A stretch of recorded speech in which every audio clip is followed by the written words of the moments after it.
ভাইরা আমার, বাবাজিরা, মা বোনের একটু শুনুন। নবীজির পাক জবানের পাক কথা আব্দুল্লাহ ইবনে আমর ইবনুল আস রাদিয়াল্লাহু তাআলা আনহু কে নবী বললেন, আইয়িদুল ইলমা বিল কলম। এই সাহাবী, আমি যা বলি লেখো, লেখো, আমি যা বলি লেখো। সাহাবী আরজ করলেন, ইয়া রাসূলুল্লাহ, আপনি যদি রাগ বশত কোনো কথা বলেন ওটাও কি লিখবো? কুরবান যাই, মুস্তাফার জবানে মোবারকের কথা শুনুন। নবীজি বললেন, উকতুব মা সামি'তা আন্নি। আমি নবী যা বলি, হাসতে হাসতে বলি, ঠাট্টা করে বলি, যা বলি আমার সমস্ত কথা লিখে জমা করো, একত্রিত করো, আমার একটা শব্দ বাদ দেবে না। তার কারণ দয়ার নবীর পাক জবানের পাক কথা। নবী বলেন, মা আকুলু ইল্লাল হক। আমি নবী আল্লাহ ছাড়া কোনো কথা বলিনি। নবী বোঝেন, হ্যাঁ, কোরআন বুঝলে কত মুসলমান কোরআন বোঝে, আহলে কোরআন হাদিস বোঝে না। বোঝাচ্ছি, নবী বলছেন আমি আল্লাহ ছাড়া কোনো কথা বলিনি। আচ্ছা, এটা তো হাদিস। হাদিসের উপরের কিতাবে যাই কুরআনুম মাজিদ। কুরআনুম মাজিদ কি বলছে, আমাদের কি বার্তা দিচ্ছে একটু শুনুন। আল্লাহ পাক নবীর সম্পর্কে বলেন, ওয়ামা ইয়ানতিকু আনিল হাওয়া। আল্লাহ পাক বলেন, আমার নবী নিজের বাঁধানো কোনো কথা বলেননি। ইন্নু হুয়া ইল্লা ওয়াহয়ুন ইউহা। আমার নবী যা বলেন সব ওহী, সব হলো আমি আল্লাহ আমার কথা। জোরে জোরে বলুন। আল্লাহ বলছেন নবীর সম্পর্কে, আল্লাহ বলছেন আমার বন্ধু আমার হাবিব যা বলেন নিজের মন গড়া কথা বলেননি, সব ওহী ছাড়া কোনো কথা বলেননি। যা বলেন সব আমি আল্লাহ আমার কথা। আচ্ছা, এটাকে মিলান। নবীজি বসে আছেন, দয়াব নবী রাহমাতুল লিল আলামিন বসে আছেন। এমন সময় প্রশ্নকারী নবীকে প্রশ্ন করলো, এ মুহাম্মদ সাল্লাল্লাহু আলাইহি সাল্লাম, এ মুহাম্মদ বলুন, চাঁদ বাড়ে কেন, কমে কেন? পূর্ণিমায় পরিণত হয়, অমাবস্যায় পরিণত হয়, এটা হয় কেন? নবীকে প্রশ্ন শুনে দিল। নবীজি বসে আছেন, অপেক্ষা করছেন, আল্লাহর কসম উত্তর দিচ্ছেন না। কোরআনের সাথে নবীর কথার সাথে মিলান, যে নবী যে বললেন আমি আল্লাহ ছাড়া কোনো কথা বলিনি, আল্লাহও বলছেন আমার নবী ওহী ছাড়া কোনো কথা বলেননি। এটার একটু প্রমাণ দিয়ে দিই, আরো প্রমাণ দিই। নবীজির উত্তর দিচ্ছেন না, ওহীর অপেক্ষা করছেন, কখন জিবরিল আমিন ওহী নিয়ে আসবেন, আল্লাহর মেসেজ নিয়ে আসবেন, ওহীর অপেক্ষা করছেন।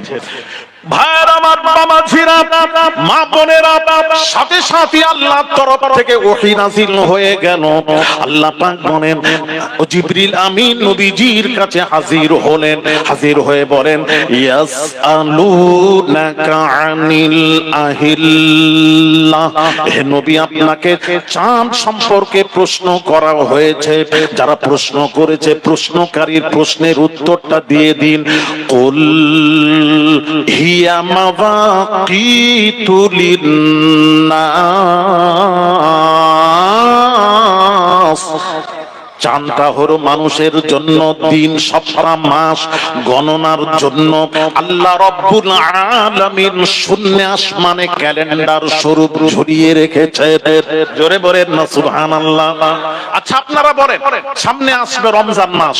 এই রমজান মাস রোজা আমরা যে রাখবো, তারপর ঈদের নামাজ পড়বো, ক্যালেন্ডার দেখে আমরা রোজা রাখবো, ক্যালেন্ডার দেখে ঈদের নামাজ পড়বো, ঠিক কি না?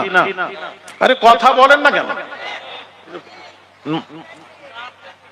চাঁদ দেখে? আচ্ছা আচ্ছা, দেখলেন, একটা জানা ছিল না, আমাদের জানা হয়ে গেল। তাহলে ক্যালেন্ডার কেউ দেখে না, চাঁদ দেখো। নবী বলেন, চাঁদ দেখো, রোজা রাখো, চাঁদ দেখো, ঈদের নামাজ পড়ো। তাহলে চাঁদটাই হলো ক্যালেন্ডার।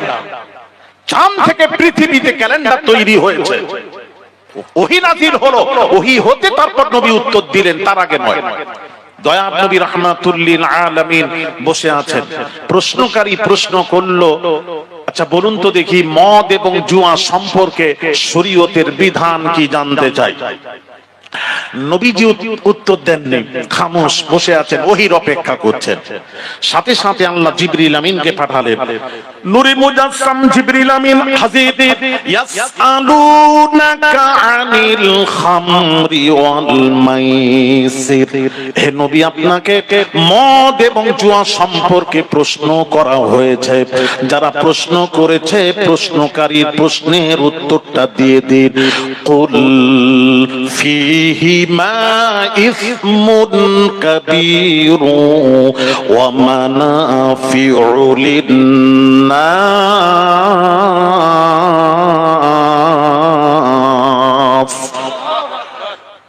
মদ এবং জুয়ার মধ্যে কিছু উপকার আছে, উপকারের চেয়ে অপকারিতা বেশি, যার জন্য শরীয়তের বিধান হলো মদ এবং জুয়া হারাম হারাম হারাম।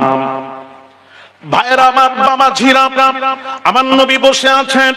প্রশ্নকারী প্রশ্ন করলো রূহটা কি জিনিস, নবী উত্তর দিচ্ছেন না, ওহির অপেক্ষা করছেন। সঙ্গে সঙ্গে জিবরিল আমিন ওহি নিয়ে হাজির। ইয়াসআলুনাকা আনির রূহ, হে নবী আপনাকে রূহ সম্পর্কে প্রশ্ন করা হয়েছে। যারা প্রশ্ন করেছে প্রশ্নকারীর প্রশ্নের উত্তরটা দিয়ে দিন। কুলির রূহ মিন আমরি রাব্বি, রূহটা হলো আল্লাহর হুকুম ব্যতীত অন্য কিছু নয়। ভাইরা আমার, বাবাজিরা, যাক আমি বলতে চাচ্ছি, পুরো নবী কোন কথা আল্লাহ ছাড়া কোনো কথা বলেননি। যা বলেছেন সব ওহী, সব হলো আল্লাহর কথা। আল্লাহও বলছেন আমার নবী যা বলেন সব আমার কথা। এই জন্য কোরআন হলো, কোরআনে যা আছে কোরআন হলো আল্লাহর বাণী, হাদিস শরীফ রাসূল পাক সাল্লাল্লাহু আলাইহি ওয়াসাল্লামের বাণী। বাণী দুই, বাণী দুই, কথা এক। বাণী দুই, কথা এক। কোরআনে যা আছে আল্লাহর কথা, হাদিস শরীফে যা আছে আল্লাহর কথা। কথা এক, বাণী দুই, কথা এক, বাণী দুই। ভালো করে বোঝার চেষ্টা করুন, আকীদা ঠিক করে এখান থেকে যাবেন। বাণী, আমার কথা কি আমি কি বোঝাতে পারছি আপনাদেরকে? মন তো পড়ে আছে অন্যদিকে। আরে কথা বলেন না, বুঝতে পারছেন? বাণী, বাণী দুই, কথা এক। আসুন ভাইরা আমার, বাবাজিরা, এই জন্য কোরআন হলো, একটু বুঝুন হাদিসটা কি। কোরআন হলো ওহিয়ে ইলাহি, আর হাদিসে নববিও হলো ওহিয়ে ইলাহি। দুটাই কিন্তু ওহী, আল্লাহর ওহী। দেখেন আপনারা বলুন, নূরি মুজাসসাম জিবরিল আমিন আমাদের নবীর কাছে 23 বছরে কতবার এসেছেন জানেন? কতবার এসেছেন? এদিকে লক্ষ্য করুন। নূরি মুজাসসাম জিবরিল আমিন অন্য নবীদের কাছে 1000 বছরে, 1200 বছর বয়সে কতবার? কারকে 30 বার, 40 বার, 50, 100, 200, 300, 400 উপরে নয়, সেও হাজার হাজার বছরে। আর আমার আপনার নবী, দয়ার নবী রাহমাতুল লিল আলামিনের কাছে নূরি মুজাসসাম জিবরিল আমিন 23 বছরে 24,000 বার এসেছিলেন। কোন কোন রিওয়ায়াতে 27,000 বারেরও কথা উল্লেখ আছে। আমি ওটাকে বাদ দিলাম, নিম্নটা ধরলাম 24,000। 24,000 বার এসেছেন 23 বছরে। 23 বছরে এত কোন নবীর কাছে জিবরিল আমিন আসেননি, আসেননি, আসেননি। ওই তো বলে দিলাম 300 থেকে 400 এর উপরে নয়। আর আমাদের নবীর কাছে 23 বছরে 24,000 বার। এইবার যখন জিবরিল আমিন নবীর কাছে আসতেন, কোরআন নিয়ে আসতেন, ওহী নিয়ে আসতেন। কোরআন একবার আসাতে নিম্নে 3 আয়াত নাজিল হতো। হিসেব করে দেখা গেল 2222 বার জিবরিল আমিন নবীর কাছে আসাতে 2222 বার নবীজির কাছে জিবরিল আমিন আসাতে 30 পারা কোরআন নাজিল হয়ে গেল। 30 পারা কোরআন নাজিল হয়ে, আমি সব অঙ্ক বলে যাচ্ছি, শোনেন। 30 পারা কোরআন নাজিল হয়ে গেল। এখন 24,000-এর মধ্যে 24,000-এর মধ্যে এদিকে লক্ষ্য করুন, 24,000-এর মধ্যে রয়ে গেল কত? 2222 বাদ দিলে রয়ে গেল 21,778। 21,778। তাহলে আমার প্রশ্ন একটু আমাকে বলেন না আপনারা, তাহলে 2000 কোরআন নাযিল হয়ে গেল জিবরিল আসাতে নবীর কাছে। এবার 21,000 নূরি মুজাসসাম জিবরিল আমিন আমার নবীর কাছে এসেছিলেন কি করতে? মুখ দেখতে এসেছিলেন? মুখ দেখতে এসেছিলেন না, হাদিসে নাবাবী নিয়ে এসেছিলেন। এই জন্য হাদিসে নাবাবীও হলো ওহীয়ে ইলাহি, কোরআনও ওহীয়ে ইলাহি। কোরআন যা আছে আল্লাহর কথা, হাদিসে যা আছে আল্লাহর কথা। কথা এক, কথা এক, বাণী দুই। তাহলে কেউ যদি বলে আমি রাসূলকে মানবো না, যদি বলে রাসূলকে মানবো না, হাদিস মানি না, কোরআন মানি, তাহলে হাদিস যদি না মানেন, হাদিসটাও আল্লাহর ওহী, হাদিসেও কথা যা আছে আল্লাহর কথা। কোন মুসলমান যদি বলে হাদিস মানবো না, কোরআন মানবো আমরা হেলে কোরআন, তাহলে সাথে সাথে সে বেঈমান হবে, কাফের হবে। আমি কি বোঝাতে পারছি না? বোঝা সে কি হবে? বেঈমান হবে, কাফের হবে, ঈমান থাকবে না, থাকবে না, থাকবে না। তাহলে আমি যেটা বোঝাতে যাচ্ছিলাম ব্যাখ্যা ভুল হচ্ছে, আমি তখন একটা একটা করে ধরলাম। আপনারা বলছেন আহলে কোরআন, কোরআন আহলে কোরআন, ঠিক আছে বলুন। আপনারা নামাজ পড়েন? বলে হ্যাঁ পড়ি। আমি কোথায় লেখা আছে কোরআনে নামাজ? বলে জানেন না? আমি জানি না বই তো জিজ্ঞেস করছি। বলে কোরআনে দেখেন 82 জায়গা আল্লাহ বলেছেন আকিমুস সালাহ। আমি বলেছি এখানে মানে কি? আকিমুস সালাহর অর্থ হলো নামাজ কায়েম কর। কায়েমের কথা এসেছে, কিভাবে কায়েম করব প্র্যাকটিক্যাল কোরআনে কোথায় আছে দেখান। 30 পারা কোরআনে আমরা যেভাবে নামাজ পড়ছি, কোন মৌলবি যদি দেখিয়ে দেয় আমি আপনার দলে চলে যাব, একটু দেখিয়ে দেবে। 30 পারা কোরআনে প্র্যাকটিক্যাল যেভাবে আমরা নামাজ পড়ছি কোরআনে নেই। তখন আল্লাহর বান্দা আল্লাহকে জিজ্ঞেস করছেন, আল্লাহকে প্রশ্ন করলেন, আল্লাহ তুমি নামাজ কায়েম করতে বললে, কিভাবে কায়েম করব তা তো বললে না আল্লাহ। আমরা কিভাবে নামাজটা কায়েম করব? চলতে চলতে, না বসে বসে, না ঘুমিয়ে ঘুমিয়ে, কিভাবে কায়েম করব? আল্লাহ পাক তুমি বললে না কেন? তুমি যখন কায়েম করার কথা বললে পুরো কথাটা বলা দরকার ছিল। আল্লাহ বলছেন সব যদি বলে দিতাম আমার নবীর দরবারে যাওয়া তো তোরা ছেড়ে দিবি, যার জন্য বাকিটা আমার রাসূলের জন্য রেখে দিয়েছি। আমি রাসূলের জন্য রেখেছি। যা রাসূলের কাছে যা, চলে যা। ভালো করে শুনেন বাবাজিরা, ছেলেরা, আকীদা ঠিক করে যাবে। যা আমার নবীর কাছে যা। সব নবীর কাছে দ্বারস্থ হলো, গিয়ে হাজির হয়ে বলছে ইয়া রাসূলুল্লাহ, আল্লাহ কোরআনে নামাজ কায়েম করার কথা বলেছেন, কিভাবে কায়েম করব? 30 পারা কোরআনে কোথাও নেই, কিভাবে কায়েম করব?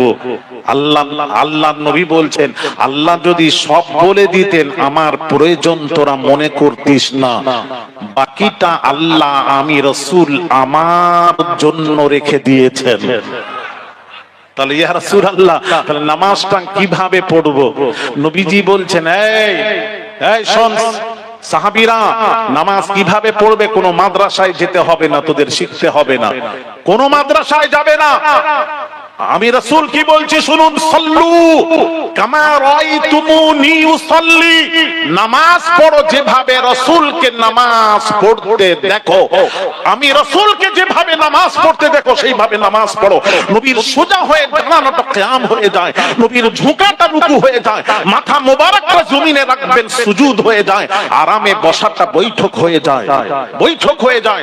রাসূলকে সামনে দিয়ে তোমরা নবীর অনুসরণ করো তো নামাজ পড়ো, নামাজ হয়ে যাবে। জোরে বলুন ভাইরা আমার, বাবাজিরা, আমি বলবো নামাজে যে আপনারা নিয়ত বাঁধেন, নিয়ত বাঁধেন, এই নিয়তটা কোরআনে কোথায় আছে? আমি আহলে কোরআন ওদেরকে জিজ্ঞেস করছি, নিয়তটা আপনারা কোথায় পেলেন? কোথায় পেলেন আমাকে আগে বলুন। কোরআনে 30 পারা কোরআনে নিয়ত নেই। এই নিয়ত শিখিয়েছেন দয়ার নবী রাহমাতুল লিল আলামিন। নবীজি বলেছেন ইযা কাব্বারা রাফা ইয়াদাইহি হাত্তা উযুনাইহি। রাসূল পাক সাল্লাল্লাহু আলাইহি ওয়াসাল্লাম হুজুর বলেছেন যখন তাকবীর পড়বে রাফা ইয়াদাইহি, দুই হাত উঁচু করো। কোথা পর্যন্ত? দুই হাত, হাত উঁচু করো। কোথা পর্যন্ত? হাত্তা উযুনাইহি, দুই কানের নরম গোশত পর্যন্ত। এই দেখেন নবী শিখাচ্ছেন, নবী শিখাচ্ছেন কোরআনে নেই। ইজা কাব্বারা রাফা ইয়াদাইহি হাত্তা উযুনাইহি, তোমরা যখন তাকবীর পড়বে রাফা ইয়াদাইহি, দুই হাত উঁচু করো। কোথা পর্যন্ত? হাত্তা উযুনাইহি, দুই কানের নরম গোশত পর্যন্ত। এই দেখেন এবার বাঁধবেন কেমন করে? সাহাবীরা দেখেছেন, বলে দিয়েছেন। عن علي رضي الله تعالى عنه أنه قال يضع اليمنى على اليسرى تحت السرة رواه الترمذي। ডান হাতটা বাম হাতের উপর রাখেন। ইয়াদাউল ইয়ুমনা আলাল ইউসরা, ডান হাতটা বাম হাতের উপর রাখেন। এদিকে তাকান আমার দিকে, কবজির উপর এইভাবে রাখেন। আর বাঁধবেন কোথায়? নবীজি বলছেন তাহতা সুররা। সাহাবী বলছেন নবীকে দেখেছি নবী বাঁধতে তাহতা সুররা, নাভির নিচে। আল্লাহু আকবার, ছেড়ে দেন, হাতটা চলে যায় নাভির নিচে। আমার নবী নামাজ শিখিয়েছেন, কোরআনে তো নামাজ নেই। এবার আমি একটা একটা ধরেছি। আমি বললাম বাবা তোমরা তো আহলে কোরআন, বলে হ্যাঁ আহলে কোরআন।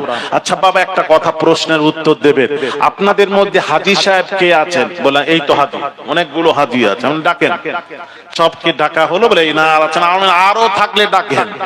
ডাকার পর আমি বললাম হাজী সাহেব হজ করেছেন? বলে হ্যাঁ হজ করেছে। আমি বললাম হাজী সাহেব একটা প্রশ্নের উত্তর দেবেন। একটা প্রশ্নের উত্তর দেবেন। আমার দিকে মনোযোগ, মনোযোগ, ওদিকে নয়, ওদিকে নয়, ওরা তাদের কাজ করছে, আমার দিকে মনোযোগ। আস্তে আস্তে সব হবে ইনশাআল্লাহ, সব হবে।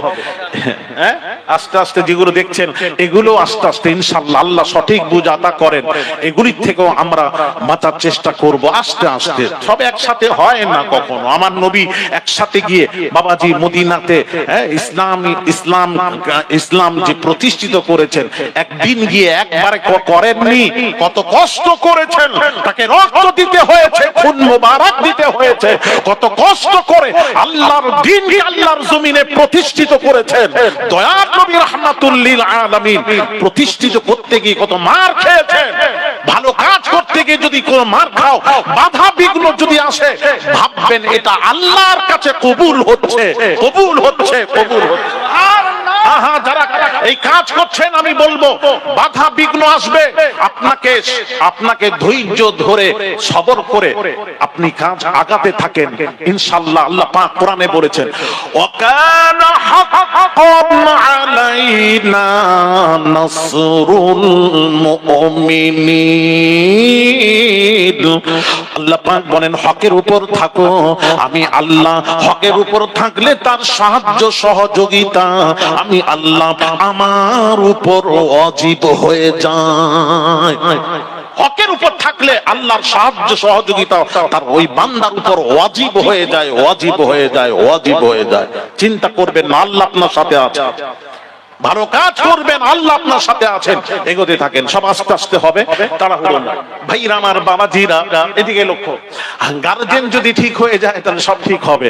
আপনারা গার্জেন যদি বলেন বাবা এখানে যাবে না, মেলা ঠেলা, হ্যাঁ মেলায় যাবে না, ছেলেরা যাবে না, ওই রকম গার্জেন হন, গার্জেন হন, গার্জেন হওয়ার মতন হন।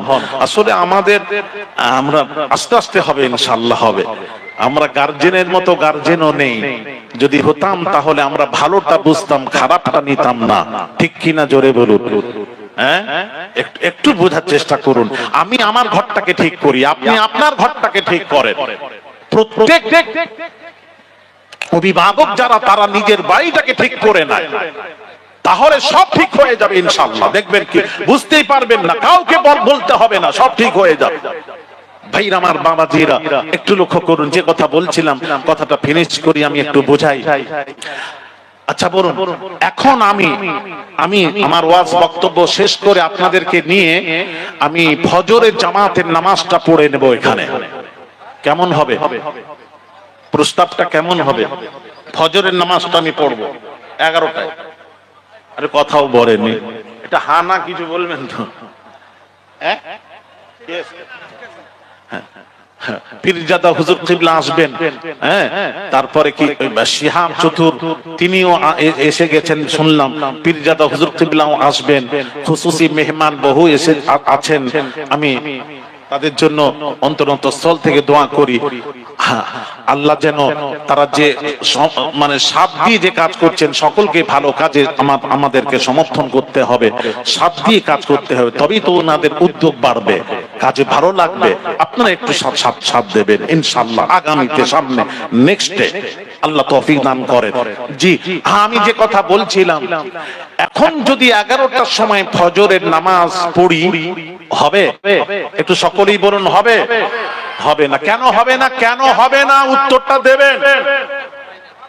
ওয়াক্ত আসেনি, দেখলেন? এটা কার আইন? এটা আল্লাহ পাকের আইন। ইল্লাস সালাতা কানাত আলাল মুমিনিনা কিতাবাম মাওকুতা। আল্লাহ পাক বলেন, নিশ্চয়ই নামাজ মুমিনদের উপর ফরজ করা হয়েছে নির্দিষ্ট সময়, যখন তখন নামাজ পড়া যাবে না, যাবে না, যাবে না।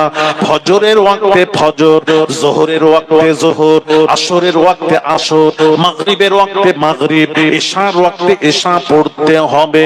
আল্লাহর আইন, কোরআনের আইন। এই আইনটা শুধু বাংলাদেশ, পাকিস্তান আর ভারতের জন্য, ঠিক কি না? কি হলো?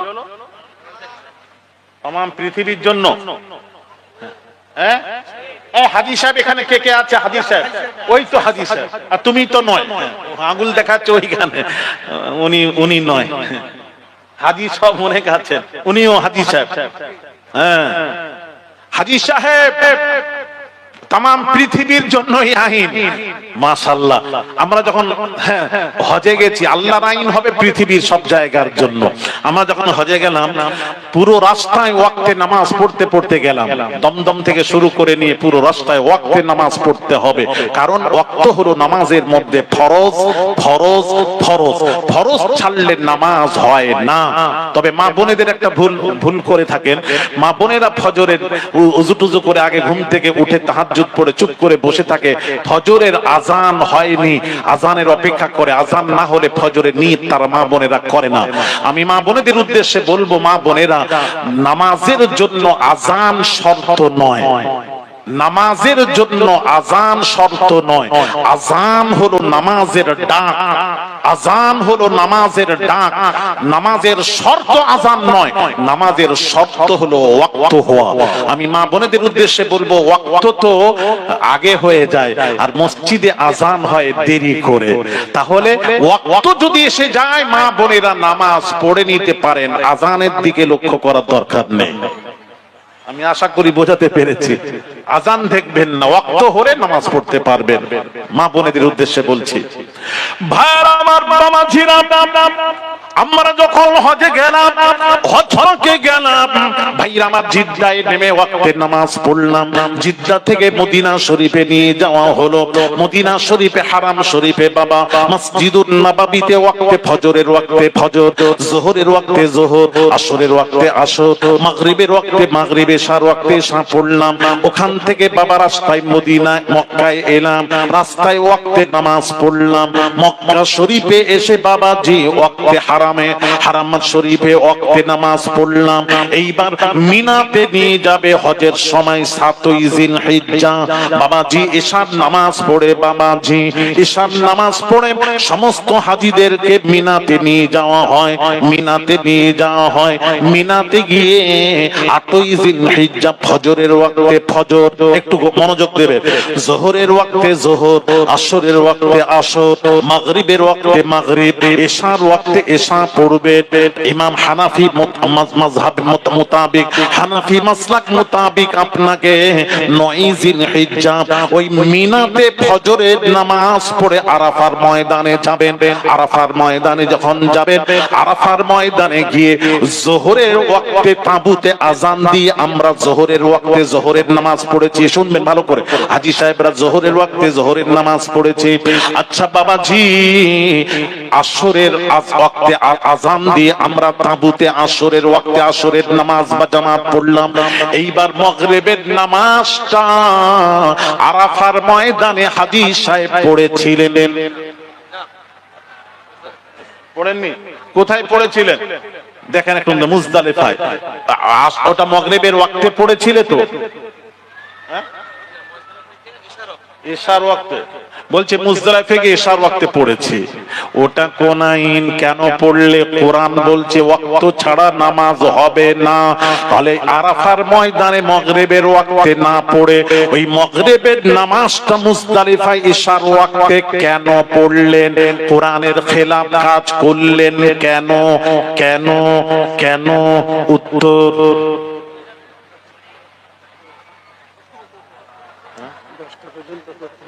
আচ্ছা বাকি আছে। হ্যাঁ পীর বলছি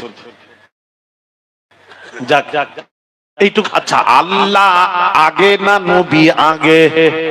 এক কথা বলেন, কোরআন আগে না হাদিস আগে? তাহলে কোরআন আগে। কোরআন বলছে ইন্নাস সালাতা কানাত আলাল মুমিনিনা কিতাবাম মাওকুতা, নিশ্চয়ই নামাজ মুমিনদের উপর ফরজ করা হয়েছে নির্দিষ্ট সময়। কোরআন যখন বলে দিয়েছে আমরা আর কোথাও যাব না, কোরআন যা বলছে মানতে হবে। তাহলে এখানে রাসূল করেছেন, রাসূল করেছেন, ভালো করে বুঝুন। আমি তাকে জিজ্ঞেস করলাম আহলে কোরআনকে, ওখানে মাগরিবের ওয়াক্তে মাগরিব পড়লে না কেন? উত্তর দিতে হবে। তখন তারা বলল, আহলে কোরআনরা বলল রাসূল পড়েননি তাই পড়িনি।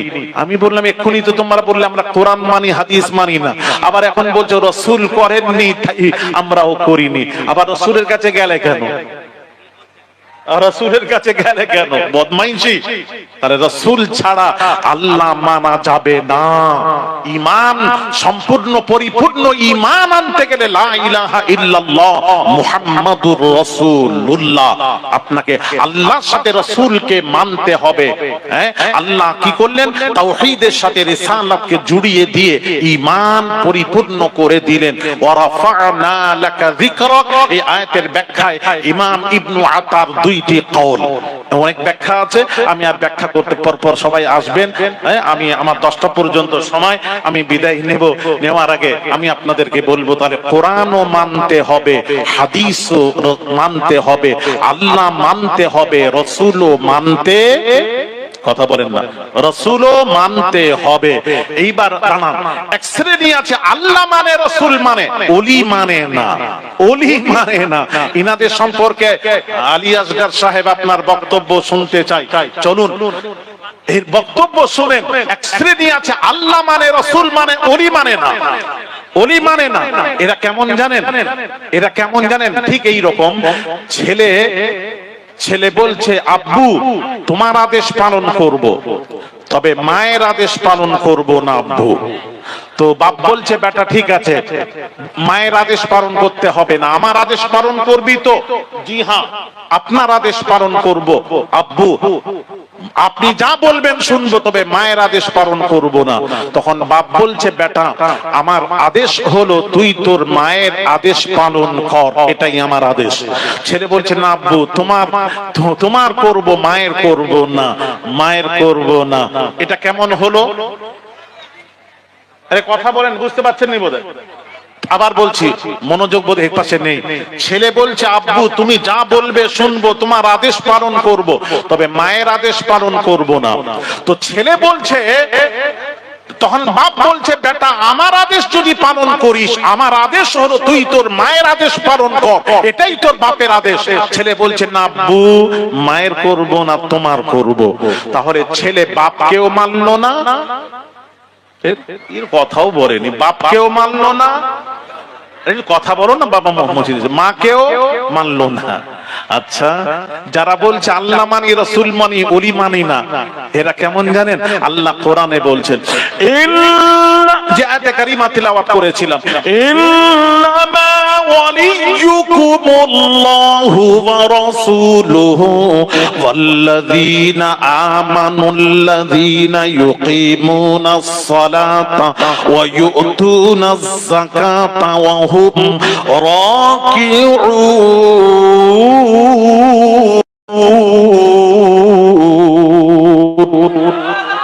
আল্লাহ পাক কোরআন পাকে ঘোষণা করেন, ইন বান্দারে ইন্নামা ওয়ালিয়ুকুমুল্লাহ, ওরে বান্দারে আমি আল্লাহ তোদের ওলি, আমি বান্দাদের ওলি, আমি তোদের ওলি। ওয়া রাসূলুহু, আল্লাহ বলছেন রাসূলও হলেন তোদের ওলি। ওয়াল্লাযীনা আমানু, ঈমানদার যারা কামেল মুমিন তারাও হলো আল্লাহর ওলি। আলা ইন্নাউলিয়া আল্লাহ, আল্লাহর ওলিরাও আল্লাহর ওলি। তাহলে তিন শ্রেণীর ওলি, ভালো করে শুনুন, তিন শ্রেণীর ওলি, আল্লাহ ওলি, রাসূল ওলি, ওলিরাও আল্লাহর ওলি। আল্লাহ পাক বলছেন, আল্লাযীনা ইউকিমুনাস সালাতা ওয়া ইউতুনাজ যাকাতা ওয়া হুম রাকিউন, তোমরা নামাজ রোজার সাথে সাথে যদি ওয়া মান ইয়াতাওয়াল্লাল্লাহ, আল্লাহকে ওলি মানো, ওয়া রাসূলহু, তার রাসূলকে যদি ওলি মানো, ওয়াল্লাযীনা আমানু, ঈমানদার যারা কামেল মুমিন যারা আল্লাহর ওলি, যারা ওলিদেরকেও ওলি মেনে নামাজ রোজা যারা করো, আল্লাহ পাক বলছেন ফাইন্না হিজবাল্লাহি হুমুল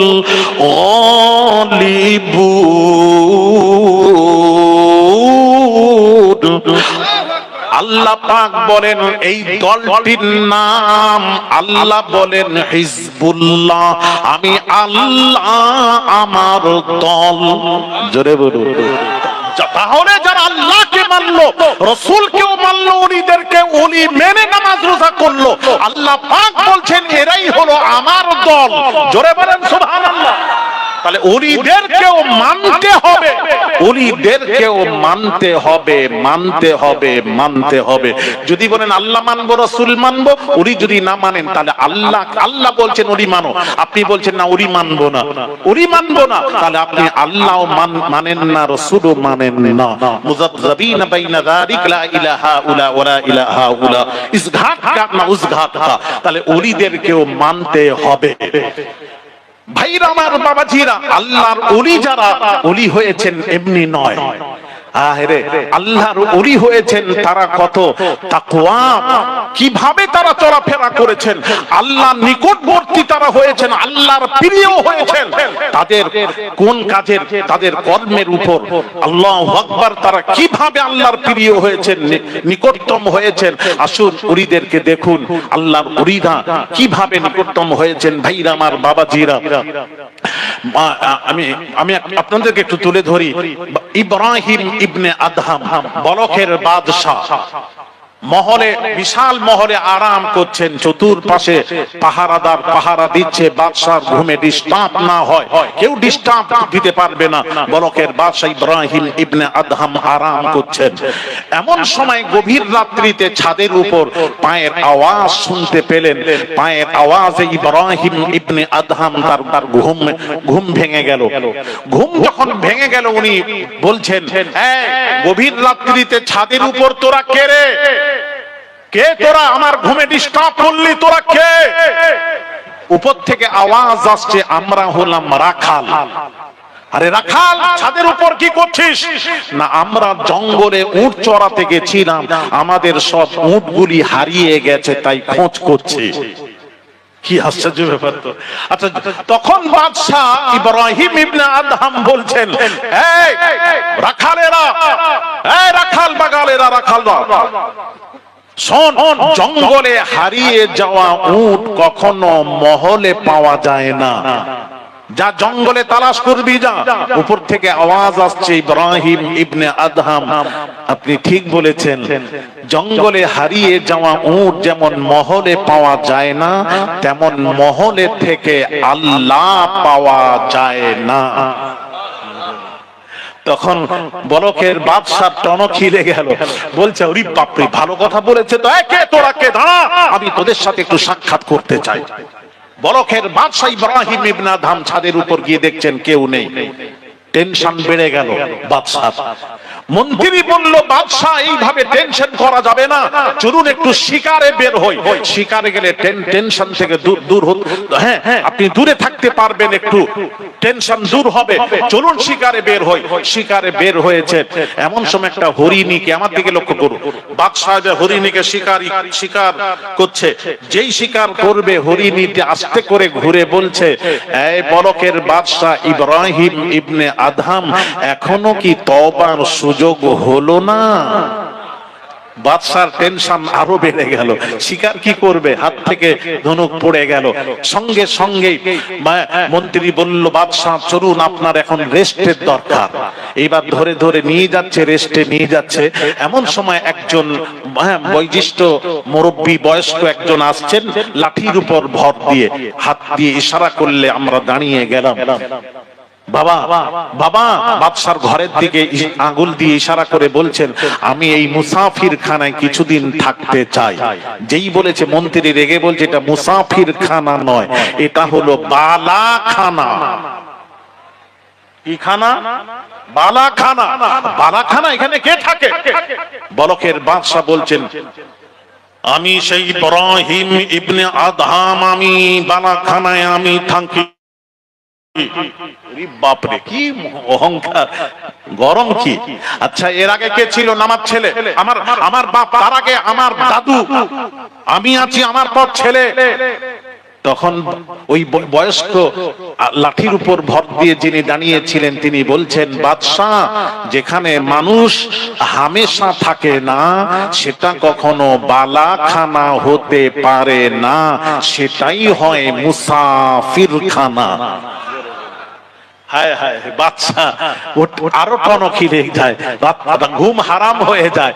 তখন বলকের বাদশা ইব্রাহিম ইবনে আদহাম দুনিয়াকে তালাক দিলেন। দুনিয়াকে তালাক দিলেন, দুনিয়ার মোহাব্বত ছাড়েন।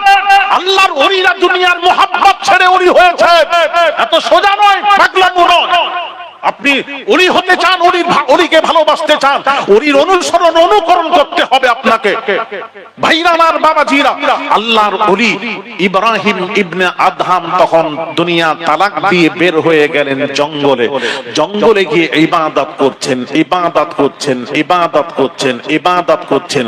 দীর্ঘদিন ইবাদত করার পর একদিন বলকের বাদশা ইব্রাহিম ইবনে আদহাম একটা সমুদ্রের কিনারায় চুপ করে বসে বসে ছিঁড়া কম্বল সেলাই করছেন। বর্তমান যে বাদশা ছিল, খবর সংবাদ পেয়ে ছুটে গেছেন, গিয়ে বলছেন, আপনার অনেক নাম শুনেছি, বলকের বাদশা ইব্রাহিম ইবনে আদহাম, আপনি এত বড় বাদশা হয়ে, আপনি এত বড় রাজত্ব ছেড়ে আপনি এখন ছিঁড়া কম্বল সেলাই করছেন, কি পেলেন আপনি রাজত্ব ছেড়ে? এত বড় বাদশা হাত ছেড়ে কি পেয়েছেন? তখন বলকের বাদশা, ভালো করে লক্ষ্য করো, মনোযোগ দাও বাবা, আমি বিদায় নেব। সেলাই করতে করতে ওই ছুঁচটাকে, বাবাজি সুতো পরানো ছুঁচটাকে সমুদ্রে ফেলে দিলেন। ফেলে দিয়ে বললেন, বর্তমান বাদশাকে বলছেন, ইব্রাহিম ইবনে আদহাম বলছেন, এই বাদশাহ, আমার ছুঁচটাকে তুলে নিয়ে এসো। বর্তমান বাদশা ডুবুরি দিকে ডাকলেন, যাও ছুঁচটাকে তুলে নিয়ে এসো।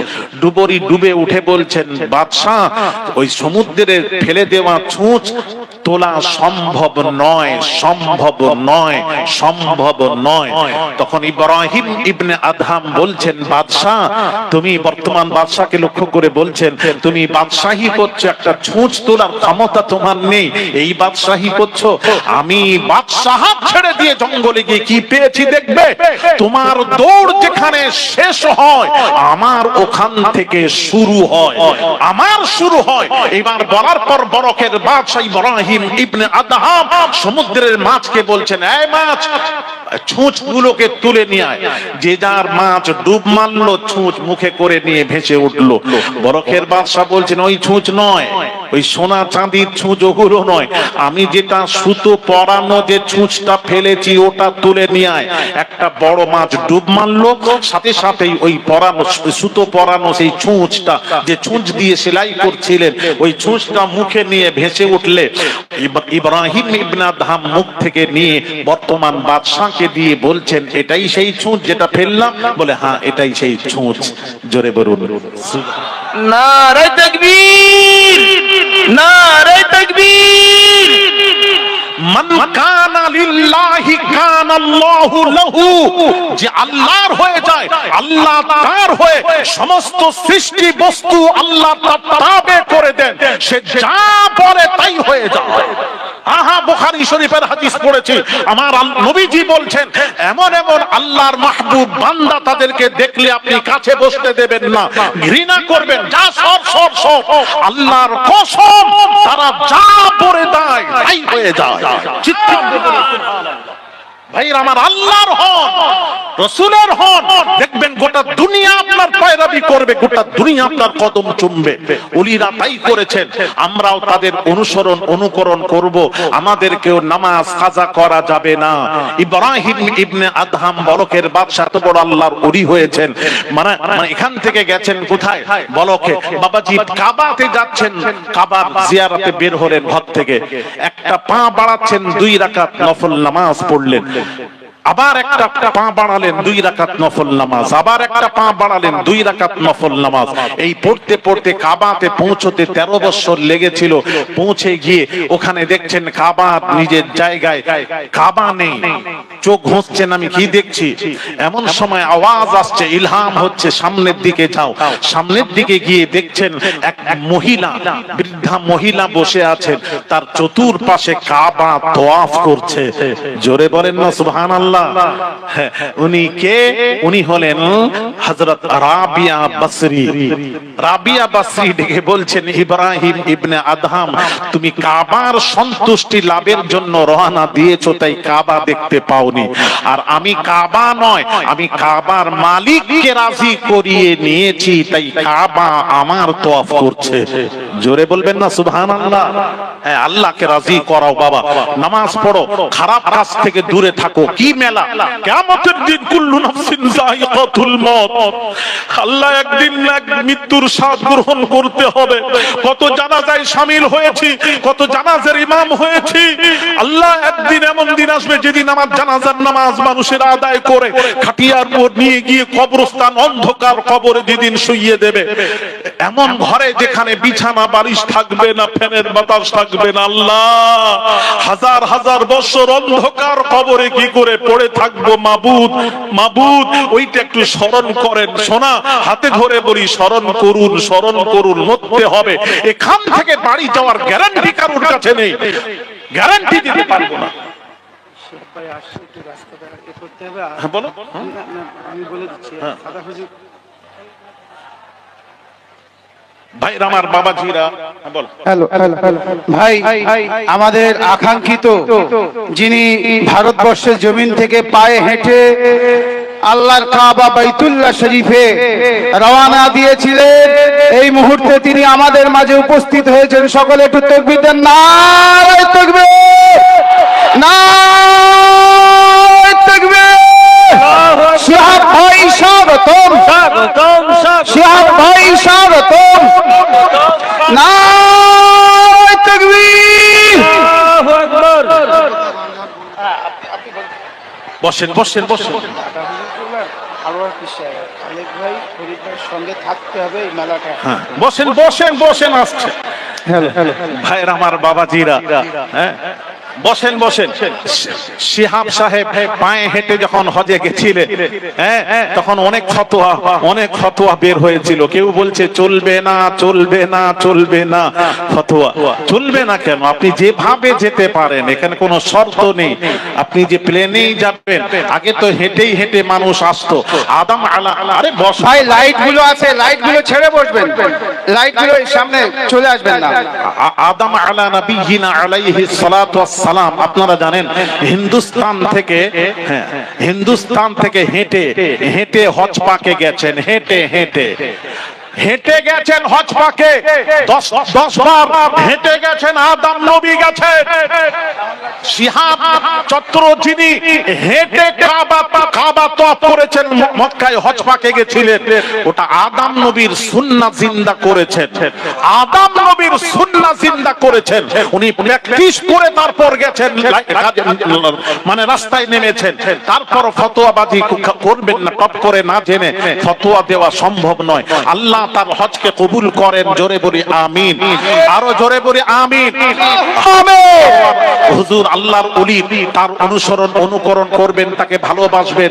সে যেভাবে আল্লাহর প্রিয় হয়েছে, আপনিও সেইভাবে ইবাদত করে আল্লাহর প্রিয় হন।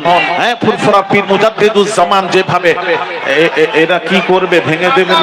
এই সামনে কারেন্টের তার আছে, কারেন্টের তার, একটু সরে বসো, কারেন্টের তারগুলো একটু ছেড়ে বসো। দুর্ঘটনা ঘটতে পারে, এরকম করো না বাবা। আসছে যে যেখানে আছেন ওই অবস্থায় বসে যান, অবস্থায় থাকেন। আসছে বাবা, আসছে আপনার খুশুসি মেহমান আসছে বাবাজি, তার সাথে দেখা হবে ইনশাআল্লাহ বাবাজি। তো বাবাজি আমি বলবো, আমি আব্দুল খালেক সাহেব এবং বাবাজি ফরিদ জমাদার সাহেবকে বলবো, আরো তার সঙ্গে সাথী যারা আছেন তাদেরকে বলবো, প্রতি বছর এই প্রতিষ্ঠান যেন কায়েম থাকে কিয়ামত পর্যন্ত। আল্লাহ তার সাথে আপনারা থাকবেন, এটা কায়েম থাকে, আল্লাহ যেন কবুল করেন। উনি ভালো কাজ করছেন, ভালো কাজ করলে তার সাথে থেকে আপনারা সহযোগিতা করবেন, তার উদ্যোগ বাড়বে, মনের বল বাড়বে, আপনারা উদ্যোগ দেবেন, উদ্যোগ তাকে তার সাথে একটু সাথে থাকবেন। এলাকাবাসীকে বলবো, এলাকাবাসী যদি সাথ না দেন সে কাজ করবে কি করে? কাজ করতে ভালো লাগবে না, মন খারাপ হবে। আপনারা কাজ করবেন, আল্লাহ তৌফিক দান করেন, আল্লাহ তৌফিক দান করেন। সকলেই বলি আল্লাহুম্মা আমিন, আরো জোরে বলি আল্লাহুম্মা আমিন, আরো জোরে বলি আল্লাহুম্মা আমিন। আল্লাহ পাক কোরআন পাকে বলেন, মা আতাকুমুর রাসূলু ফাখুযুহু ওয়া মা নাহাকুম আনহু ফান্তাহু। আল্লাহ পাক বলছেন, রাসূল যেটা দিয়েছেন, রাসূল যেটা দিয়েছেন গ্রহণ করো, ওয়া মা নাহাকুম আনহু ফান্তাহু, আর রাসূল যেটা নিষেধ করেছেন তার থেকে দূরে থাকো। দুটো কাজ, দুটো জিনিস, রাসূলের আদেশ হলে করবেন, নিষেধ হলে করা যাবে না। তবে মেলা টেলা মুসলমান যেটা রাসূল যেটা নিষেধ করেছেন সেই কাজ করবেন না। আমি অনুরোধ করব, যদি রাসূলের শাফাত পেতে চান কিয়ামতের দিন, কিয়ামতের দিন ওমিয়া হই হই কিসের হই হই, কিয়ামতের দিন রাসূলের শাফাত পেতে চাও, তাহলে সেই রাসূলের অনুকরণ করো যে নবী কিয়ামতের দিন নবী চিন্তা করছেন, হায় আমার উম্মতের কি হবে, উম্মতের চিন্তা করছেন। আল্লাহ পাক বলেন, ওয়ালা সাউফা ইউতিকা রাব্বুকা ফাতারদা। আল্লাহ বলেন, বন্ধু চিন্তা করবেন না, কিয়ামতের দিন আমি আল্লাহ আপনাকে সন্তুষ্ট রাজি খুশি করাবো। আল্লাহ নবী বলেন, আল্লাহ গো ইজালা আরদা ওয়া ওয়াহিদুম মিন উম্মতি ফিন্নার। আল্লাহ তুমি আমাকে রাজি খুশি করাতে পারবে না, পারবে না, পারবে না। আমার একটা ওয়াহিদুম মিন উম্মতি ফিন্নার, একটা উম্মত যদি জাহান্নামে থাকে, আল্লাহ তুমি আমাকে রাজি খুশি করাতে পারবে না।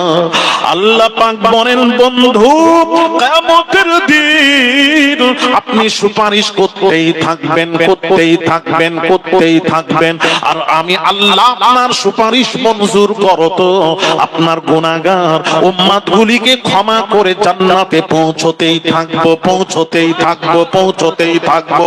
জোরে জোরে বলুন, আর একটু জোরে বলেন। আল্লাহ সেই নবী আমাদের সুপারিশ করে জান্নাতে নেবেন, সেই নবীর আদর্শ ধরে রাখবেন বাবা। গোটা দুনিয়া রাসূলের আদর্শের সামনে মাথা নত করেছে পৃথিবী। হ্যাঁ হ্যাঁ, আমার রাসূলের আদর্শের কাছে কে বলেছে তলোয়ার নিয়ে নবী, হ্যাঁ নবী ইসলাম কবুল করিয়েছেন, তলোয়ারের দ্বারা ইসলাম প্রচার করেছেন? না না, তলোয়ার নয়, নবীর আখলাকের কাছে চরিত্রতা, চরিত্রের সামনে মাথা নত করেছে গোটা দুনিয়া। আজ রাসূলে পাক মক্কা যখন জয় হয়ে গেল, রাসূলে পাক সাল্লাল্লাহু আলাইহি সাল্লাম এক বুড়ি মাথায় গাঁটুরি নিয়ে চলে যাচ্ছেন।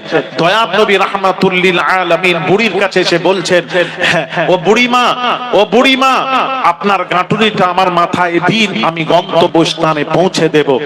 বুড়ি বলে, ছেলে, এই ছেলে, আমি মুহাম্মাদের জ্বালায় মক্কা ছেড়ে আমি যাচ্ছি গুহায় আশ্রয় নিতে, আবার তুই আমাকে জ্বালাতে এসেছিস কেন? তুই জ্বালাচ্ছিস কেন? তুই গাঁটুরিটা পৌঁছে দিয়ে তুমি বলবে আমাকে পারিশ্রমিক দাও, আমি দিতে পারবো না, আমি আমার কাছে দিতে পারবো না। নবীজি বলছেন, মা, বুড়ি মা, আপনার কাছে পারিশ্রমিক নেব না, গন্তব্য স্থানে পৌঁছে দেব, কানা করিও নেব না। রাসূল কিন্তু পরিচয় দিলেন না, বুড়িও চেনে না। এইবার বুড়ির গাঁটুরি রাহমাতুল লিল আলামিনের মাথায়। হায় হায় হায়, রাসূল বুড়ি আগে, রাসূল পেছনে, গাঁটুরি মাথায় যাচ্ছেন। বুড়ি গুহার মুখে গিয়ে বুড়ি বলেছিল, এই গুহাবাসীরা মুহাম্মাদের জানায় মক্কা ছেড়ে এসেছি, গুহায় আশ্রয় নিতে, তোরা আমাকে একটু জায়গা করে দে। গুহাবাসীরা বের হয়ে বলল, বুড়ি রে, ও বুড়ি মা, ওই গাঁটুরি মাথায় মুহাম্মাদুর রাসূলুল্লাহ দাঁড়ানো, যে মুহাম্মাদের জানায় মক্কা ছেড়ে তুমি এসেছো গুহায় থাকার জন্য, ওই মুহাম্মদ গাঁটুরি মাথায় দাঁড়ানো। এইবার তারা গুহাবাসীরা গুহার মধ্যে ঢুকে পড়লো। তারা ভেবেছে মুহাম্মদ আমাদেরকে মেরে ফেলবে। ভাইরা আমার, বাবাজিরা, আল্লাহর কসম, ও এলাকাবাসী, ও বাবাজিরা যারা এসেছেন শুনুন, আল্লাহর নবী, দয়ার নবী চুপ করে মাথায় গাঁটুরি দাঁড়িয়ে আছেন। বুড়ি বলেছিল, বুড়ি একবার রাহমাতুল লিল আলামিনের চেহারা মোবারকের দিকে তাকান, গুহার দিকে তাকান, চোখের পানি ছেড়ে দেন, চোখের পানি ছেড়ে কাঁদছেন আর কাঁদছেন আর বলছেন, গুহাবাসীরা, এই মুহাম্মদ যদি মুহাম্মাদুর রাসূলুল্লাহ হয়ে থাকে, এই মুহাম্মাদুর রাসূলুল্লাহ হয়ে থাকে, এই মুহাম্মদ কখনো মানুষ মারতে পারে না। আরেকটু জোরে, এই মুহাম্মদ যদি মুহাম্মাদুর রাসূলুল্লাহ সাল্লাল্লাহু আলাইহি ওয়াসাল্লাম হয়ে থাকেন, এই মানুষ কখনো মানুষের ক্ষতি করতে পারে না। গুহাবাসীরা আয়, মুহাম্মাদের আনিত ইসলামের সুশীত ছায়ার নিচে আমরা আশ্রয় নি। সঙ্গে সঙ্গে বুড়ি বলল, মুহাম্মদ রে, আমি গাঁটুরি মাথায় দিয়ে মস্ত বড় অপরাধ করেছি, ক্ষমার নজরে দেখবেন, আর আমাকেও কলমা পড়িয়ে দিন। বুড়িও কলেমা পড়লো, সেও ঘোষণা দিল, আশহাদু আল্লাহ ইলাহা ইল্লাল্লাহু ওয়া আশহাদু আন্না মুহাম্মাদান আবদুহু ওয়া রাসূলুহু, লা ইলাহা ইল্লাল্লাহ, জোরে লা ইলাহা ইল্লাল্লাহ, লা ইলাহা ইল্লাল্লাহু মুহাম্মাদুর রাসূলুল্লাহ সাল্লাল্লাহু আলাইহি ওয়াসাল্লাম। সাথে সাথে কলেমা পড়ে মুসলমান হয়ে গেল। বলুন, নবীর আখলাকের সামনে মাথা নত করেছেন। সেই আমরা গেছি তায়েফে, একটা বুড়ি রাস্তায় কাঁটা বিছাতো, আমার নবী আগলে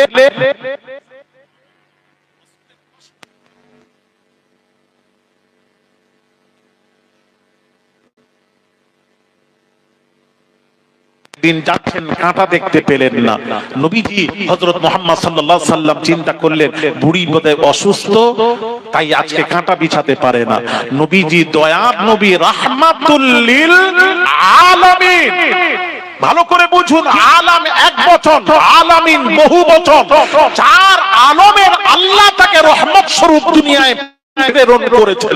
চার আলামের, দুনিয়ায়, আখিরাতে, ওখানে এখানে সব জায়গায় তিনি রহমতি রহমত, রহমতি রহমত, রহমতি রহমত, ওখানেও রহমত, এখানেও রহমত, কবরেও রহমত। চার আলামের জন্য তাকে রহমত করে আল্লাহ দুনিয়ায় প্রেরণ করেছেন।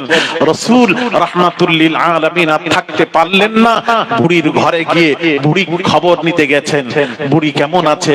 মা কেমন আছো মা? মা তোমার কষ্ট হচ্ছে মা?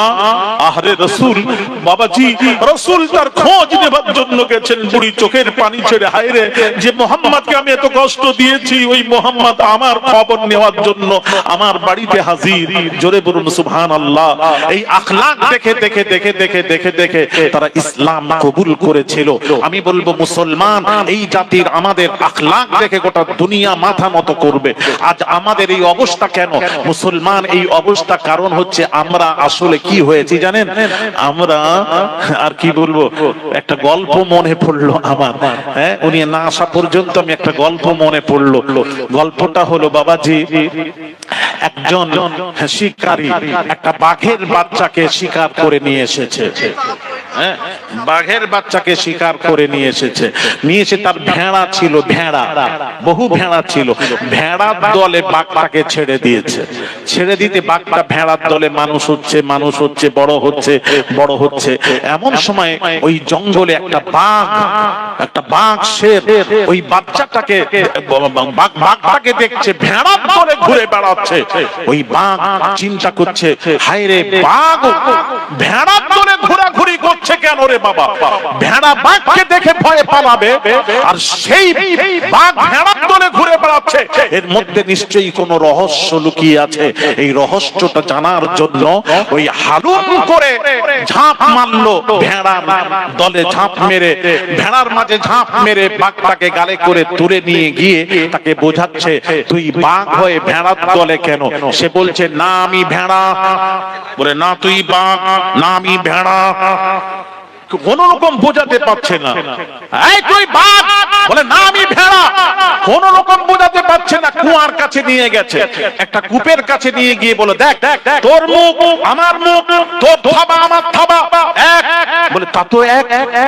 তাহলে তুই বাঘ, তুই ভেড়া নয়। হালুম করে গর্জন দিয়ে ঝাঁপিয়ে পড়বো, তোকে দেখে ভয়ে তারা পালিয়ে রাস্তা পাবে না। আজ মুসলমান এই জাতি আমরা ভেড়ার সাথে মিশে মিশে ভেড়া হয়ে গেছি। আমাদের চাল চলন, উঠা বসা, তাহজিব তামাদ্দুন সবকিছু একদম চেঞ্জ হয়ে গেছে। দেখলে বোঝা যায় না মুসলমান বলে। আমি অনুরোধ করব, হাতে ধরে আওলাদে রাসূল হাতে ধরে বলছি, ফিরে আসুন, ফিরে আসুন, ফিরে আসুন। রাসূলের আখলাক, আখলাক কি হয়েছে? কি